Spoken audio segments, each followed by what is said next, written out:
Respected Honorable Professor Dr. Pathak sir, all the dignitaries on the dais and all the dignitaries of the dais, organizer of this program, Professor Neil Ratan sir, and all the delegates and participants, good afternoon to all of you. Myself, Dr. Neeraj Srivastava, I am basically belong to medical profession. I am Ayurvedic child specialist, but I am here as a social worker. तो जो मेरा topic है importance of sanitation and hygiene education in school, बहुत छोटा सा work एक हम लोगों ने किया है पिछले 1 सालों में। जैसा कि हम जानते हैं, जो हेल्थ का डिफिनीशन WHO ने दिया है कि this is totally well being of the physical well being, mental well being, social well being and spiritual well being. आज से 75 साल पहले आई थिंक 7 अप्रैल 1948 को जब से WHO का ऑर्गेनाइजेशन बना है तो ये डिफिनीशन आया था। और आज से 5000 साल पहले जो आयुर्वेद की बुक्स हैं जिसमें चरक संहिता है, सुश्रुत संहिता है, तो आज से 5 साल पहले आचार्य सुश्रुत ने भी स्वस्थ की एक परिभाषा दी है, दैट इज स्वस्थस्य स्वास्थ्य रक्षणम आतुरस्य विकार प्रशमनम च एंड सम दोषा सम अग्नि सम धातु मलक्री प्रसन्न आत्मेंद्रिय मन स्वस्थ इत्य अभिधीयते। मीन्स अगर बॉडी के अंदर जो दोष हैं, दोष जैसे आयुर्वेद का जो टोटल ट्रीटमेंट कॉन्सेप्ट चलता है वो वात पित्त कफ के बेसिस पर चलता है, तो अगर बॉडी के अंदर दोष साम्यावस्था में है, धातु साम्यावस्था में है और उसके साथ आदमी की आत्मा, उसका मन, उसका इंद्रिय, ये सभी प्रसन्नावस्था में है तो उस कंडीशन को स्वस्थ बोला जाएगा। यानी हम देख सकते हैं कि 5000 वर्ष पहले भी सेम कॉन्सेप्ट को संस्कृत में बोला गया था। अब इसके बाद जो दो हेल्थ से रिलेटेड 2 अलग वर्ड हैं, that is sanitation and hygiene, इस पर बहुत ज़्यादा फोकस नहीं कर रहे हैं, हम सीधे अपने वर्क पर आ रहे हैं कि हम लोगों ने क्या किया है इस 1 साल के अंदर। बहुत छोटा सा वर्क था हम लोगों का, जो कि हमारे यूनिवर्सिटी के VC honourable professor JP Pachauri sir के गाइडेंस में स्टार्ट हुआ।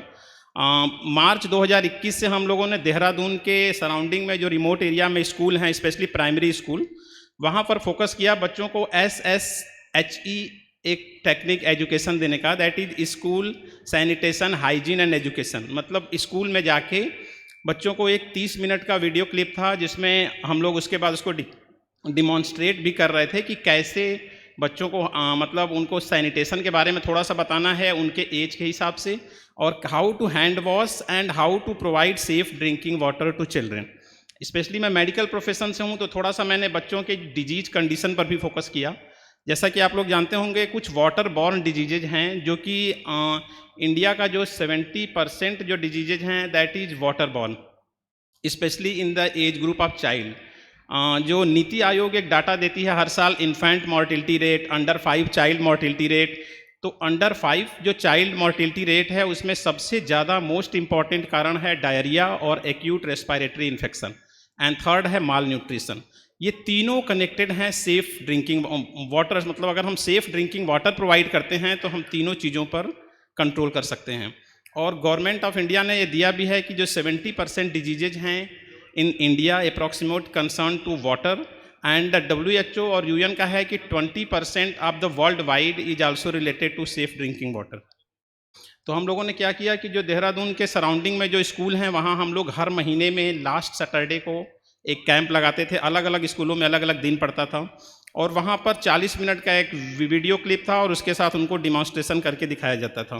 उसमें हम लोगों को जो स्कूल हैं और जो उनके पेरेंट्स हैं उनका पूरा सपोर्ट मिला और उसका बेनिफिट बताया गया कि इससे क्या है, बच्चे में इन्फेक्शियस डिजीज और वाटर बॉर्न डिजीजेज होने के चांसेस कम से कम रहेंगे, जिससे बच्चों का स्कूल में जो है प्रेजेंटेशन अच्छा रहेगा, बच्चे स्कूल में ज़्यादा से ज़्यादा प्रेजेंट रहेंगे, बच्चों का मेंटल फिजिकल हेल्थ भी उससे बढ़ेगा।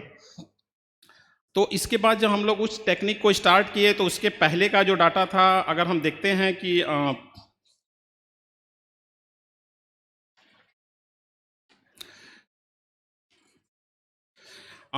बिफोर द कैंप हम लोगों ने देखा कि 63%, इस पहले हम लोगों ने डाटा लिया कि बच्चे इसके बारे में बेसिकली कितना जानते हैं, उसके बाद हम लोग उसमें नॉलेज को ऐड करेंगे। तो 63% ऑफ द स्टूडेंट्स ऐसे थे जो मानते थे कि हम लोग रेगुलरली जो है hand wash soap and water के साथ करते हैं। 32% ऐसे थे जो मानते थे कि हम लोग केवल वाटर से कर रहे हैं, कोई उसमें सोप नहीं यूज किया जा रहा है। अब 15% ऐसा मानते थे कि कभी मूड किया तो कभी किए कभी नहीं किए, मतलब रेगुलरली नहीं कर रहे थे। उसमें कुछ बच्चे ऐसे थे जो कि सॉयल या आयस का भी यूज कर रहे थे हैंड वॉश करने में। जब 1 साल तक लगातार इस कार्यक्रम को किया गया, लगातार बच्चों को मोटिवेट किया गया, लगातार उनको डिमॉन्स्ट्रेशन दिया गया, उनको सिखाया गया, तो ये देखा गया कि 92% बच्चे ऐसे थे जो कि हैंड वॉश में सोप और वाटर का यूज करने लगे थे। ये program basically ministry of AYUSH का एक मिनिस्ट्री ऑफ एजुकेशन का एक प्रोग्राम था, दैट इज विद्यांजलि 2.0। विद्यांजलि 2.0 के अनुसार ये है कि आप किसी भी फील्ड से हो, चाहे आप मेडिकल से हो, चाहे आप इंजीनियरिंग से हो, चाहे मैनेजमेंट से हो, चाहे साइंस से हो, अगर आपका किसी फील्ड में एक्सपर्टाइज है तो उसको अगल बगल सराउंडिंग एरिया में, सोसाइटी में, स्कूल में इस सर्विस को आप प्रोवाइड कर सकते हो। ऐसी कोई भी सर्विस प्रोवाइड कर सकते हो जिससे इसका जो है सोसाइटी का वेल बीइंग हो।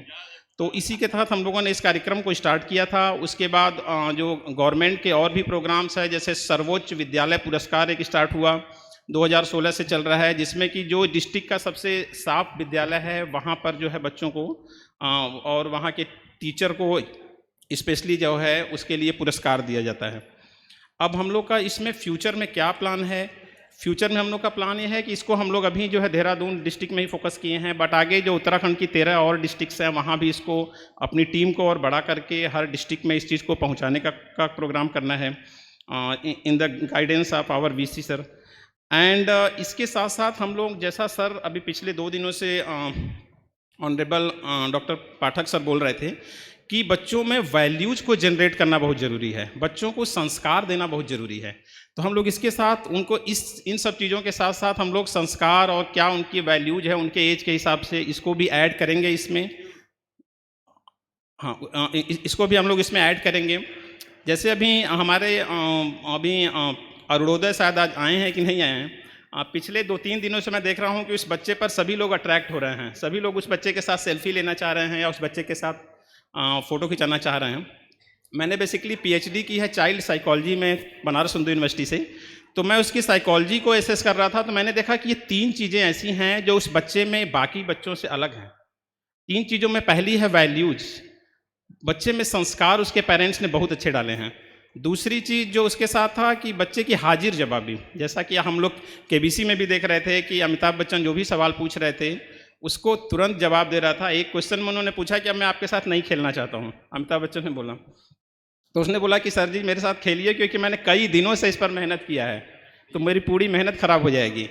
तो एक तो हाजिर जवाबी है उनकी, एक उनके संस्कार हैं, और सेकेंड है कि बच्चे का लेवल ऑफ कॉन्फिडेंस। अगर हम 9 साल के बच्चे का लेवल ऑफ कॉन्फिडेंस देखते हैं तो अप्रॉक्सीमेट वो 20 ईयर्स के बराबर लेवल ऑफ कॉन्फिडेंस है, जिस तरह से वो स्टेज को शेयर कर रहा है, जिस तरह से स्टेज पर चीज़ों को बोल रहा है। तो इसी के साथ हम इसको कंप्लीट करते हैं। और अगर भविष्य में हम लोगों को, मुझे या मेरी यूनिवर्सिटी को अगर सुलभ के सानिध्य में काम करने का चांस मिलता है तो हम लोग के लिए सौभाग्य की बात होगी। और मैं थैंक यू बोलना चाहूँगा ऑर्गेनाइजर सर को और पचौरी सर को कि मुझे यहाँ आने के लिए चांस मिला। Thank you sir.